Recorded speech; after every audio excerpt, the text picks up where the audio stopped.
Hello বন্ধুরা, good morning, শুভ সকাল। দেখো আমরা রেডি হয়ে গেছি, কারণ আজ আমাদের বাড়ি ফিরতে হবে।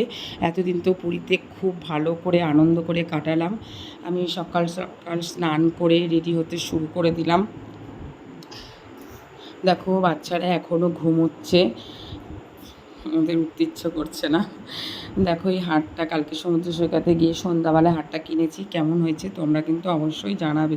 কেমন, দেখো আমি একদম রেডি কমপ্লিট, আমার বর এখনও বসে আছে। দেখো আমার মেয়ে ঘুম থেকে উঠে গেছে, এখনও দোল খাচ্ছে। বাড়ি ফিরতে হবে, খুব কষ্ট হচ্ছে। ওকে স্নান করিয়ে নিয়ে আসলাম, নিয়ে এসে ওকে রেডি করবো বলে তৈরি করে দিচ্ছি, কারণ বাড়িতে যেতে হবে, যেতে ইচ্ছে করছে না। আমাদের বউ খাবার তৈরি করছে, খেয়ে আমরা দেখো রেডি হয়ে গেছি, একদম পুরো কমপ্লিট রেডি হয়ে নিচে নেমে চলে এসেছি, কারণ আজ আমাদের এখানটায় ডিসচার্জটা করতে হবে, করে নিতে হবে। এই কারণে সেটা করে আমরা গাড়িতে উঠে গেছি। গাড়িতে উঠে রওনা দিয়ে দিয়েছি যে এখন আমাদের বাড়ি ফিরতে হবে। আমরা খুব কষ্ট হচ্ছে, এতদিন খুব আনন্দ করেছি, এই কারণে দেখো আমরা পুলিশ স্টেশনে চলে এসেছি। কী করব, তাই না, বাড়িতে তো আসতেই হবে। দেখো এখানে সবাই বসে আছে, আমরা খুব তাড়াতাড়ি করে চলে এসেছি, তাই এখানে আমরাও বসে পড়লাম। আমার আমার বর গিয়ে একটু খাবার নিয়ে আসলো, যে টিফিনটা করেই তারপরে ট্রেনে উঠবো। দেখো লুচি নিয়ে এসেছিলো, তরকারি নিয়ে এসেছিলো, সেটাই আমরা সবাই টিফিন করে নিলাম।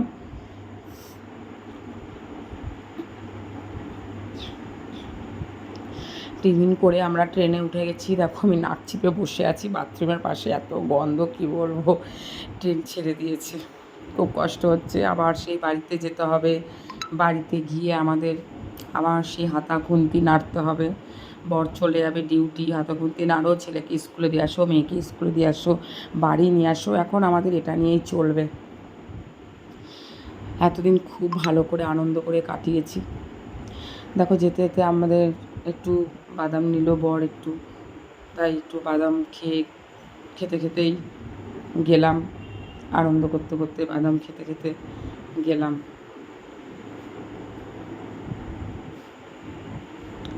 দেখো আমি নিচে বসে পড়েছি, যাতে ছেলেমেয়েরা একটু খোলামেলা সুস্থভাবে বসতে পারে, এই কারণে একবার দাঁড়িয়ে আছি, একবার সুটকেসে বসে আছি, এইভাবেই যেতে যেতে আমরা গেলাম।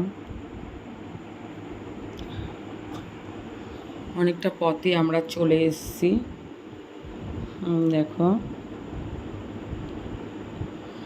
অনেকটা পথ এসছি, অনেকটা পথ আস্তে আস্তে তারপর সবাই ক্লান্ত হয়ে পড়েছে। আমার ছেলেটারও খুব শরীর খারাপ শুরু হয়েছে, কারণ ও 5-6 বার বমি করেছে, একদম ক্লান্ত হয়ে গেছে। আমার বড় ক্লান্ত হয়ে গেছে। আমার ভাই চলে আসছে আমাদেরকে নিতে, আমরা সাঁতরাগাছি থেকে নেমে আবার ট্রেন ধরেছি।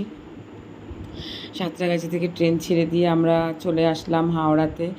আমার ভাইয়ের বউ ছেলেকে ধরেছে, নিয়ে যাচ্ছে ধরে, কারণ ও একা যে হাঁটবে সেটা ওর মানে একদম ক্লান্ত হয়ে পড়েছে।